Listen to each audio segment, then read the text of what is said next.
How to set up GoHighLevel for real estate agents. Hey everyone, welcome back to my YouTube channel. In this video, I will show you exactly how to start setting up your GoHighLevel and make it optimized. But first, if you want to get a 30-day free trial for GoHighLevel instead of the default 14 and also some more bonuses, you can just click on the description down below and follow along the video.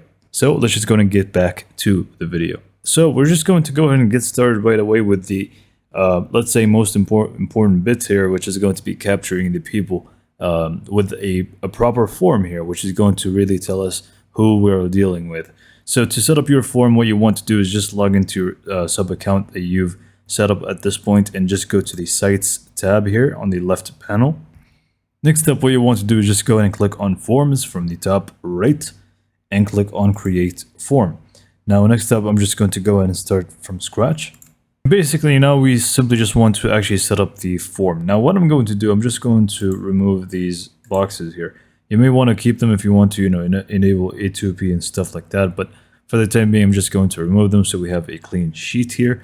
So the first name, I'm just going to click on it, click on the settings and make it required. This way we can actually adjust them personally later on with automations. Last name shouldn't really be required at this point. I'm just going to leave it as it is. If you want to, you can do that. It's fine. If you want to remove the phone number as well, it's up to you. Or at least in my case, I'm just going to make it not required. I'm just going to leave the email as required. Okay, next up, I'm also going to scroll down and get a multi drop down. And I'm just going to make a single drop down. This means they get one choice. And I'm just going to drag and drop it right over here. And this is basically how to add anything. You simply just drag and drop, okay? So in this drop down, we're just going to start by actually deciding what kind of budget our client has. So we can, make specific ranges within the drop down so they can select between them. And then we can, understand better our client and what they want. So first, you simply just want to adjust the label. For example, I went with target budget. Next up, you're just going to go in and set up the different options, and I'm just going to add 4 different options here. Let's just go and keep it as 3. We can just do from 300K to, let's say, 500K. And obviously, you can fully adjust this to whatever you like it to be. And then the second option would be from 500K to 750, for example. And then we can just, to make it, less than 4 options, we can just do 750K plus. So whatever is above that is on a different level, and we can just see that over there. So basically now they will need to actually choose one. We can make it required and we are done. So you can just feel free to rename the form so we can be able to select it later on once we want to add it to our funnel. So we can just do name it budget form for the time being and click on save from the top right corner. Next up would be our actual funnel, where people are going to find our landing page and people are going to be able to basically submit the actual form.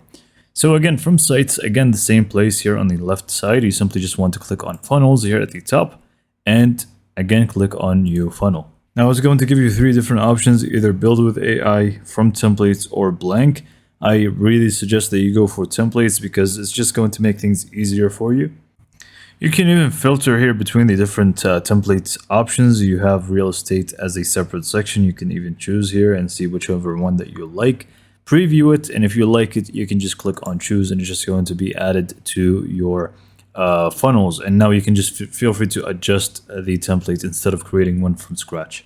Now, GoHighLevel's builder is a drag and drop. It's very simple and easy to use. You can just drag and drop whatever you want and move it wherever you want, basically. Or you can just adjust anything in here by clicking on it, and you're just going to have the settings option on the right side of anything that you actually click on. Okay, so this is basically how it works. I'm not really going to dive deep into how to use it. But anyways, most importantly here, after you finish up adjusting how it looks like, the different text on the page and so on, you will need to enter your actual form. Now, if you don't find the form like I do in here, so let's say this is not here for us, in order to add it, what you want to do is just click on the top left where it says add elements, the plus icon. Now from there, we're just going to go ahead and actually add our form by clicking on forms and surveys. And we just want to drag the add existing form and drop it wherever we want it to be. Next up, we simply just want to link the form that we just created. So click on it, click on select form. Budget form is the one that we used, and just give it a little bit of time, and there you go. People are going to be able to now actually submit requests in here, and they are just going to have everything working. So obviously, after you fully adjust everything, click on publish from the top right corner, and now it is ready. So next up, we're just going to set up a few workflows and just talk to you about workflows and what you can, the possibilities that you can use with them, which are really great to have. So let's just go and talk about those. Okay, so for the workflows, you're simply just going to click on automation right on top of sites here on the left side. Click on workflows, and you simply just want to create a new one. So simply, to make it very understandable for all of us, workflow is going to be basically an action that happens, which is going to be a trigger for a different action. So once step 1 happens, then automatically, without you having to do anything else, it's just going to go to step 2 and execute it. So for example, we can just click on add new trigger, and we can make it so that it is form submitted. And in that case, we can just click on this one, and the workflow is we're just going to click on add filters, select the form, which is target budget, and click on save trigger. Now I'm not going to complete this because it is not specifically published yet for me, but you simply just want to save the trigger as it is, as form submitted. Okay, so once that happens, we are just going to go ahead and click on the plus icon here. And what do we want to do once the form has been submitted? So you have the options to send out an email. So because it was required for us to submit the email, I'm just going to use this one. And you can basically just address them. So you can welcome them, you can say whatever you want. Here you can add the subject, here you can add the actual message, and you can even add some variables. For example, the person's name, first name. So for example, if you want to address somebody with their first name and have it, a variable, you can just go and click on this little tag icon, and you can just click on contact and use first name. So if the person who submitted the form is John, then it's going to say John, then hello, or whatever you want the message to be, and click on save action and publish the workflow. This basically is just going to do things for you. So this is basically what workflows are. They're very great to have. Make sure you set up a few like SMS, email, and other stuff as well. The trigger doesn't have to be even the form being submitted. There's a lot more triggers that you can use. Now I'm also going to touch on opportunities real quick and creating a pipeline, which is going to be appropriate for you. So you can just click on opportunities, click on pipelines, and you can just create a new pipeline, give it a name. You can give it different colors if you want to, and add the stage names. New lead, contacted, proposal sent, and closed are the defaults for the time being, because I don't really want to waste a lot of time. I'm just going to leave them as they are.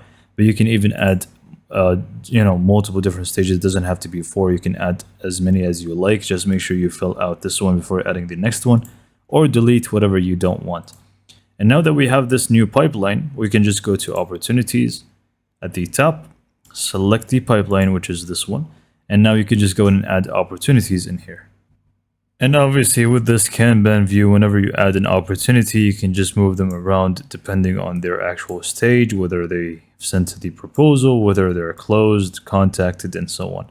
And you can even see the update of the entire budget of this new lead. For example, the contacted is 700,000 because of this one person. If there's another person, it's just going to add the sum of that amount in here as well.